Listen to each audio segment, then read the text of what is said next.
The sacrifice, that's what this subject as a video, but a recording would be about, then, as it interests me. And I would also note that I had not seen anything, online or elsewhere that sort of speaking to this. And so here we go and have it. And also that this idea doesn't necessarily have to do with perhaps altruism, the more commonly held of that, or selflessness towards another, like one's child. Then it has to do with the taking of life, specifically the animal. When I was in my younger years, I had written about this in kind of a channeled state, and the witnessing of it, as a sort of act almost, and tried to understand why, it was coming to me about what this was about and why necessarily anybody would want to enact it. In studying mythology, I've been surprised to learn, I think, more about these ancient cultures and what they necessarily did in a ritual way. And that's, maybe the Greeks to the Celtic people. Right. And they also, to note, had lived amongst each other. They were sort of commingled, but influenced the other. I think more the Celtic people, but anyway. So in the Greek, then, these gods and goddesses and the ones that we know of can maybe be seen a bit differently. And I don't know if in the same light or a good light, and that's for you to decide, but I'm just sharing it because, it's worth. From Zeus to Hades and Persephone, they represented what? They represented the underworld. Certainly they did. They represented the dark, maybe, but they represented, furthermore, the ground and the earth and the growth of the crops. Like any of these sort of deities did in the pagan times, anyway. And so for them to have what was, be fed and grow, they would have to make an offering. Right?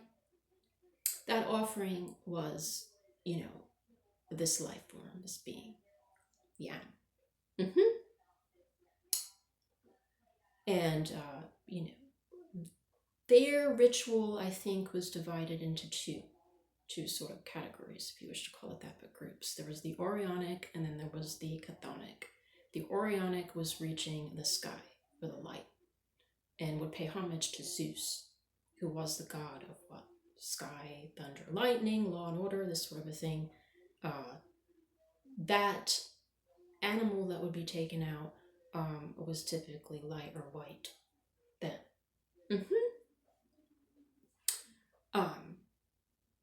And it would be brought, to the sky, through the wafting of the air, say, right. And I think it was also consumed after the fact, so it was eaten by the people. And as far as I know, they typically used a bowl. It might have been something else. And the other was the chthonic for, the dark, the black of Hades, Persephone, Demeter, who again, represented the underworld and that sort of a place. And the animal would, be brought to the ground, the earth. It would, and I'm not going to talk about how. You can figure that out for yourself. Sort of grisly, but the smoke, if you wish to call it that, would be wafted down therein, right? Say, and they would typically use a black animal to enact this. Then its flesh is not eaten; it's not consumed. It wasn't. So it's just made as a pure offering then. And this was referred to, as far as I know, as a Holocaust. That's actually where the word of Holocaust comes from, so you might want to think about that deeply when you're looking at groups of people and civilization, that it has everything to do with the sort of needless but taking out of a life, right, to gain something in this, context, I guess. Sort of needless. Although it was supposed to promote again, the continuation of their crops in that cycle of seasons. Right. So, in the Celtic, we had the bull festival, a feast, where similarly, I think a white animal, it was a bull. I mean, they typically use that. I mean, I guess because it represented power and strength. But that animal would be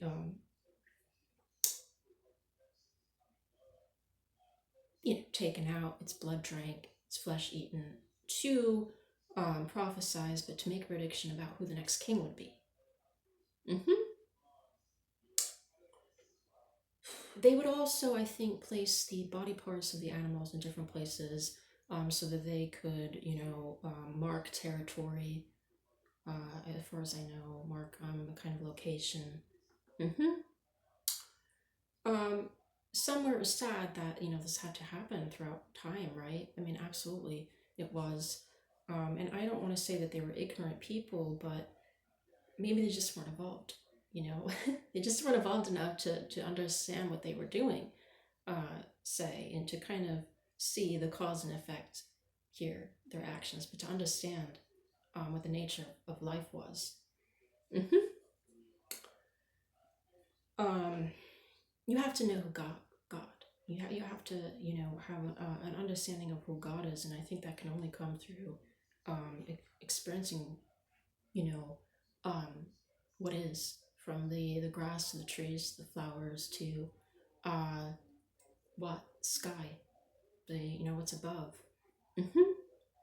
And I would like a reconsideration of this subject and something to replace it as a kind of idea, but offering in the future, then, and one that really takes into account the true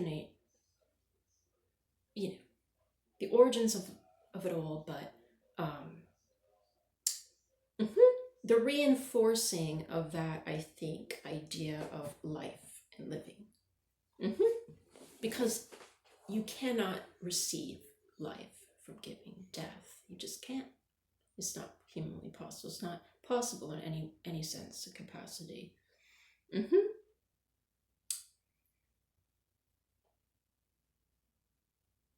I think the gift of that comes from above. It does.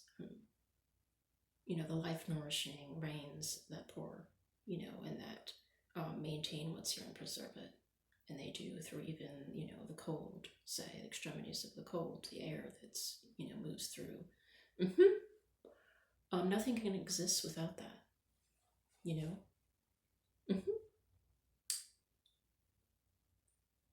Paying tribute to it,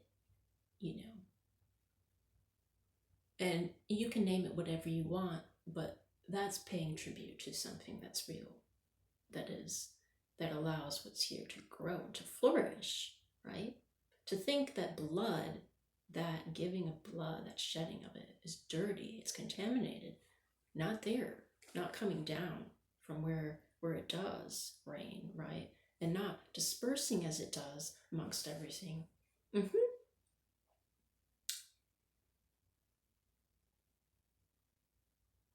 So let the water come and preside over what is, because it will, and it will keep what's here alive.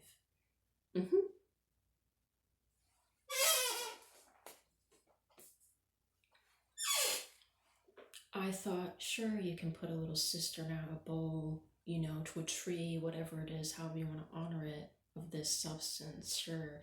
But better than that, you can let nature do her run her course then, because she'll take care of everything that's here. If not, you can meditate upon this idea